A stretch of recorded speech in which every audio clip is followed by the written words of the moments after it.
طریقہ ملاحظہ کرنا ہے۔ صلاۃ التسبیح یہ نفل نماز ہے، 4 رکعت کی نفل نماز ہے۔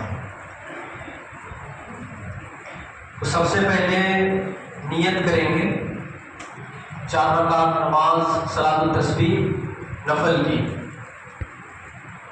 نیت۔ اب امام کے پیچھے پڑھ رہے ہیں تو امام کے پیچھے کی بھی نیت کرنا ہے۔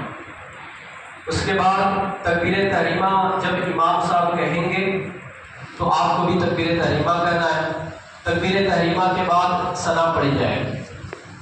ثنا کے بعد 15 بار یہ تسبیح پڑھی جائے گی، سبحان اللہ والحمد للہ ولا الہ الا اللہ واللہ اکبر۔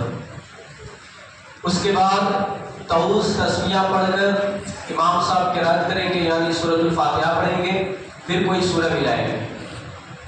اس کے بعد پھر 10 بار اسی تسبیح کو پڑھی جائے گی، سبحان اللہ والحمد للہ ولا الہ الا اللہ واللہ اکبر۔ توجہ کے ساتھ سنیں۔ اب اس کے بعد رکوع میں جانا ہے۔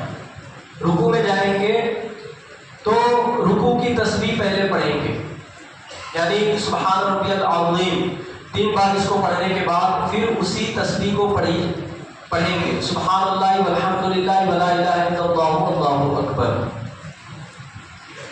رکوع میں 10 بار پڑھیں گے۔ اس کے بعد رکوع سے جب کھڑے ہوں گے تو اس کو قوما بولتے ہیں۔ رکوع سے جو کھڑے ہوتے ہیں اسے قوما بولتے ہیں۔ قوما کی حالت میں بھی 10 بار پڑھیں گے۔ اس کے بعد سجدے میں جائیں گے۔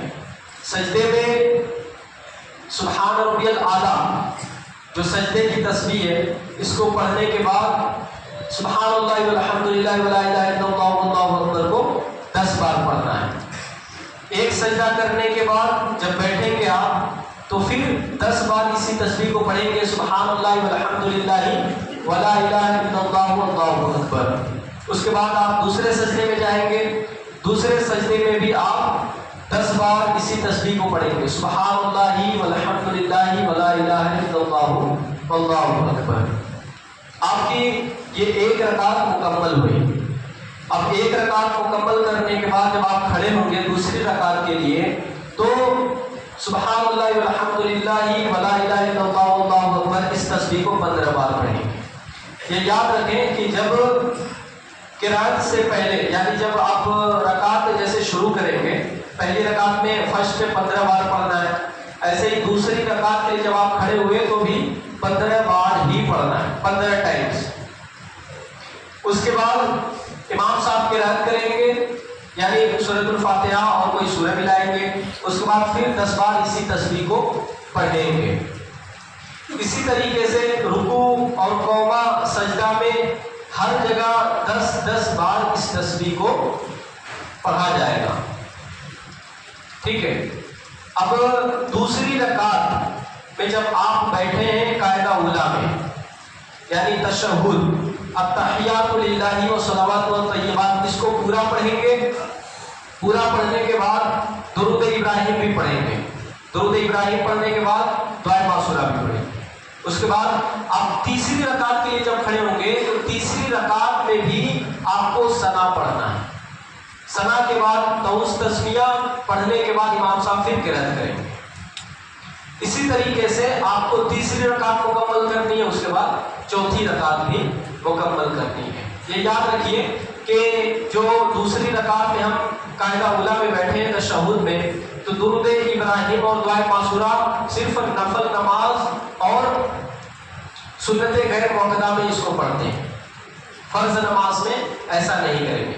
اب جیسے کہ 4 رکعت آپ فرض نماز پڑھ رہے ہیں تو دوسری رکعت میں تشہد پڑھ کر ہی اٹھنا ہے، لیکن یہ نفل نماز ہے، اس لیے دوسری رکعت میں آپ کو تشہد کے بعد درود ابراہیم پڑھنا ہے، درود ابراہیم کے بعد دعائے معصورہ بھی پڑھنا ہے۔ اب کاؤنٹنگ کیسے کی جائے گی؟ تسبیح کو پڑھیں گے تو کاؤنٹ کیسے کریں گے، ہے نا؟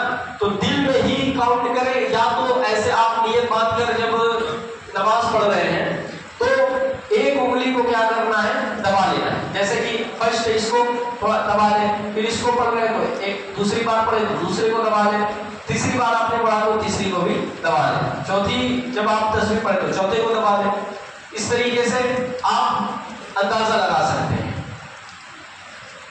ایک رکعت میں 75 ٹائمز اس تسبیح کو پڑھیں گے اور 4 رکعت میں ٹوٹل 300 بار اس تسبیح کو پڑھا جائے گا.